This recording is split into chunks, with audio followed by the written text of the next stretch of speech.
Three, two, one.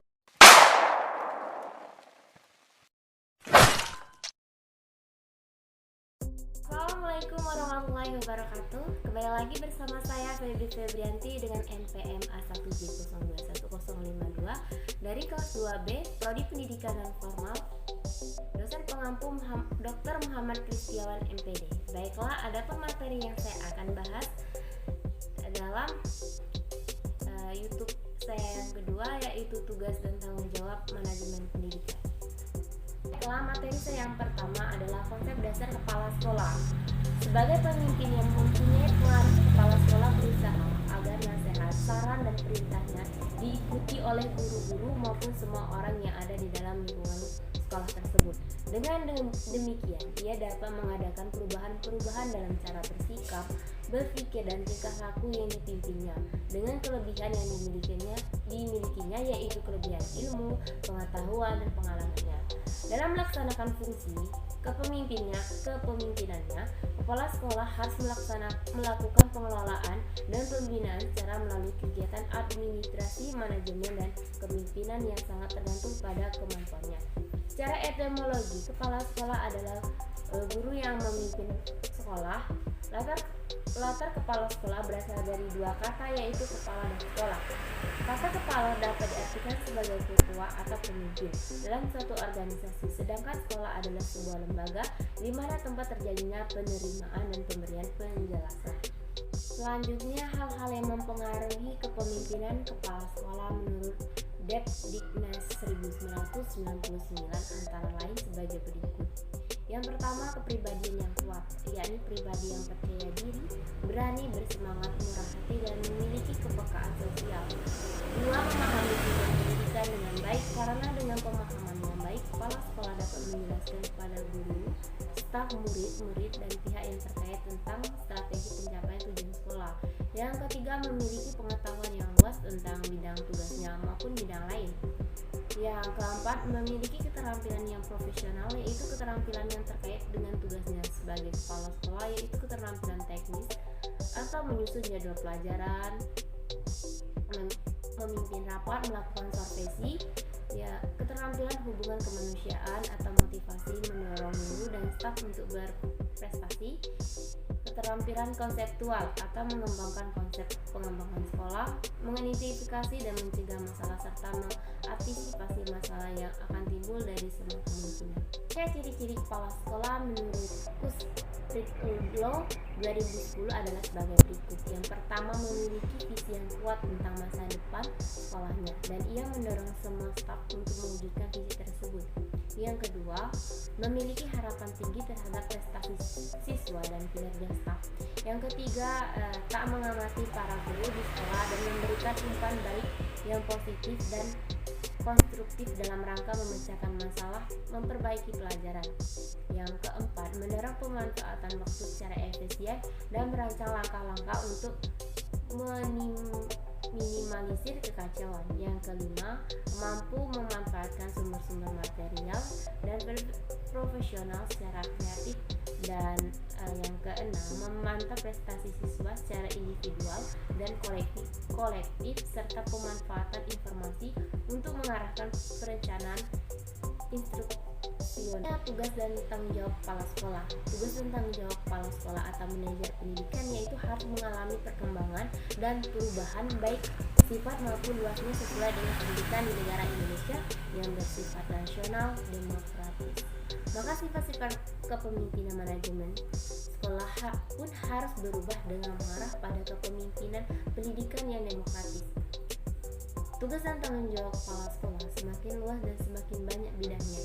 Dalam proses pendidikan, seorang kepala sekolah atau manajemen pendidikan sangat berperan dalam menentukan jalannya pendidikan serta bertanggung jawab atas kelancaran proses pendidikan yang ia pimpin dengan memperhatikan segala hal yang dibutuhkan oleh lembaga pendidikan tersebut, baik itu sarana prasarana maupun peserta didik. Selanjutnya, tugas dan tanggung jawab kepala sekolah. Tugas dan tanggung jawab kepala sekolah atau manajer pendidikan yaitu harus mengalami perkembangan dan perubahan baik sifat maupun luasnya sesuai dengan pendidikan di negara Indonesia yang bersifat nasional demokratis.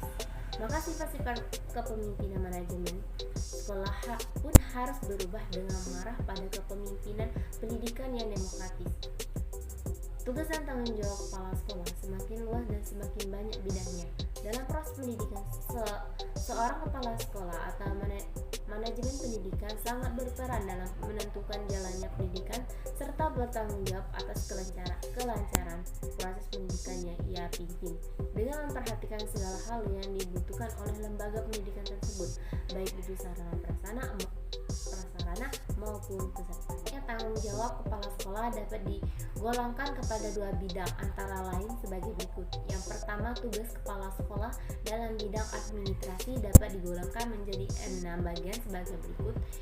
A. Pengelolaan pengajaran merupakan dasar kegiatan dalam pelaksanaan tugas pokok.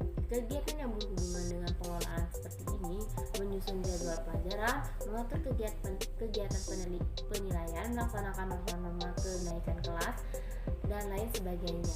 Yang B. Pengelolaan pegawaian, yaitu menyelenggarakan urusan-urusan yang berhubungan dengan penyelesaian pengangkatan, kenaikan pangkat, cuti, perpindahan, dan pemberhentian anggota staf sekolah. Yang C. Pengelolaan kemuridan. Dalam bidang ini yang nampak adalah perencanaan dan penyelenggaraan murid baru, pembagian murid atas tingkat-tingkat kelas atau kelompok, perpindahan keluar masuknya murid. Yang D. Pengelolaan gedung dan halaman. Pengelolaan ini menyangkut usaha-usaha perencanaan dan pengendaan investasi, pengaturan pemakaian, pemeliharaan, rehabilitasi, perlengkapan, dan alat-alat material sekolah.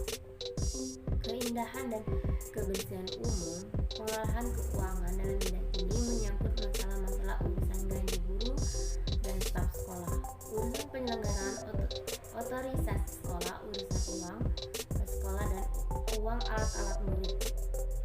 F. Pengelolaan hubungan sekolah dan masyarakat untuk memperbolehkan simpati dan bantuan dari masyarakat termasuk orang tua, murid-murid, dan untuk dapat menciptakan kerjasama antara sekolah dan lembaga sekolah.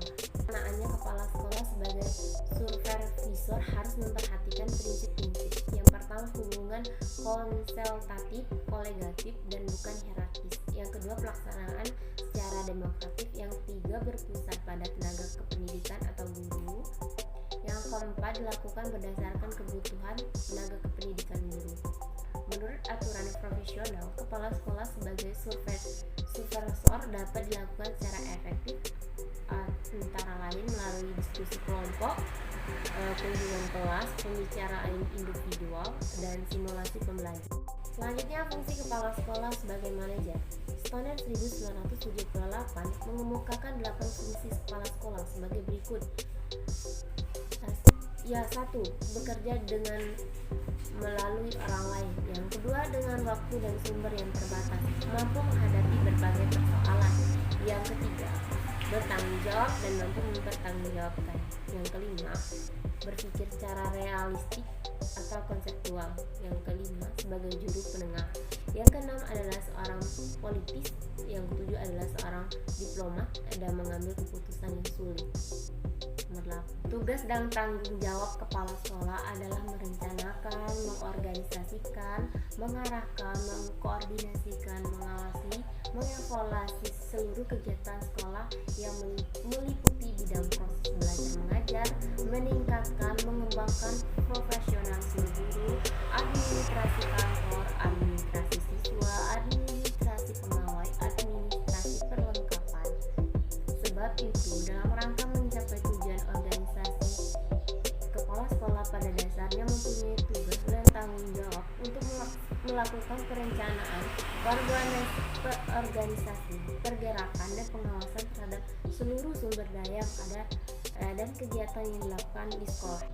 Lazarus 1994 menjelaskan 3 fungsi kepala sekolah sebagai berikut.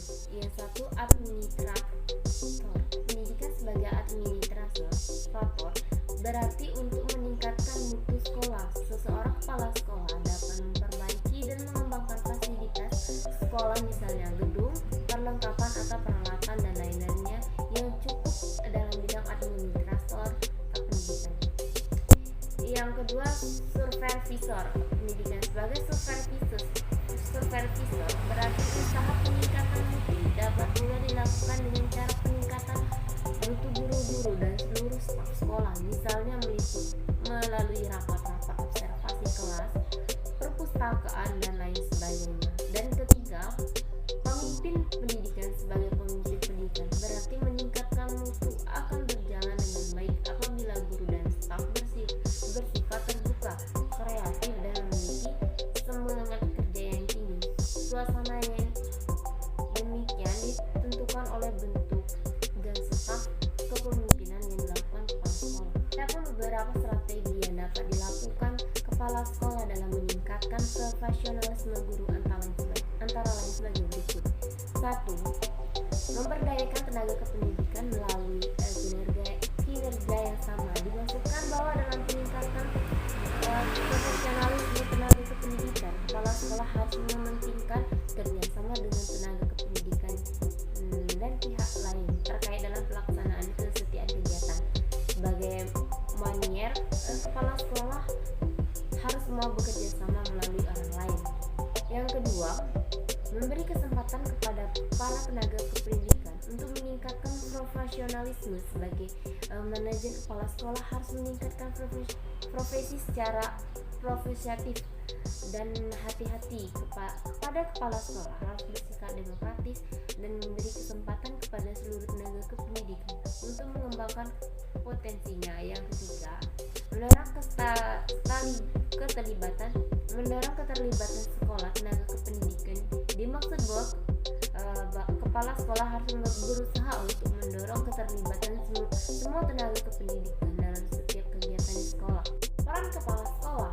Seorang kepala sekolah yang berperan sebagai administrator memiliki 10 peran, yaitu peran pribadi kepala sekolah, kepemimpinan berhubungan, peran pengetahuan supervisi, penambah pengetahuan, diri bicara, peran dalam mengambil keputusan, wirausahaan, memecah waktu, pengalokasian sumber daya, dan strategi secara garis besar. Kepemimpinan pendidikan memiliki 3 peran utama, yaitu sebagai berikut. Yang pertama, peran kepemimpinan kepala sekolah.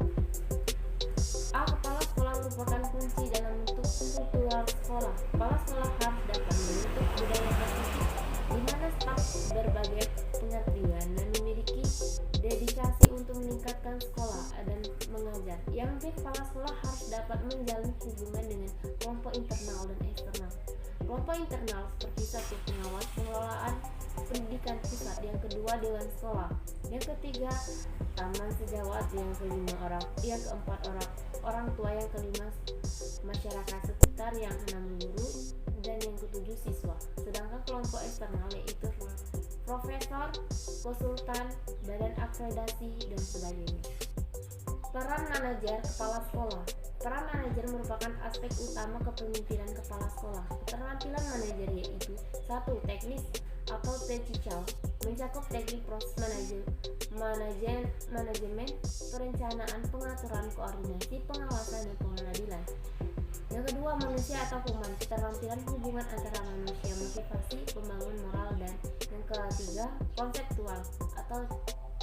konseptual, menekankan kepada pengetahuan dan teknis terkait jasa atau produk tentang organisasi. Yang secara umum, kepala sekolah harus memimpin dari pusat, platform the country, demokratis, mendelegasikan tanggung jawab, memberikan kuasa dalam pengembalian keputusan, dan mengembalikan usaha elaboratif yang mengikat siswa, guru, orang tua. Hal tersebut mengandung arti bahwa pemimpin dalam segala hal hendaknya ada di tengah komponen organisasi. Yang C, kepemimpinan untuk kepala sekolah.